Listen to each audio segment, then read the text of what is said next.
ए खुदावन बचा ले, क्योंकि कोई दीनदार नहीं रहा और अमानतदार लोग बनी आदम में से मिट गए। वो अपने अपने हमसाया से झूठ बोलते हैं, वो खुशामदी लबों से दुरंगी बातें करते हैं। खुदावन सब खुशामदी लबों को और बड़े बोल बोलने वाली जुबान को काट डालेगा।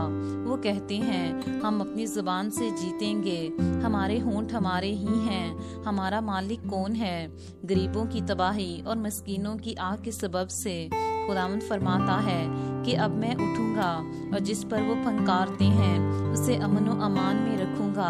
खुदावन का कलाम पाक है, उस चांदी की मानिंद जो बट्टी में मिट्टी पर ताई गई और 7 बार साफ की गई हो। तू ही ए खुदावन उनकी हिफाजत करेगा, तू ही उनको इस पुश्त से हमेशा तक बचाए रखेगा। जब बनी आदम में पाजीपन की कदर होती है तो शरीर हर तरफ चलते फिरते हैं।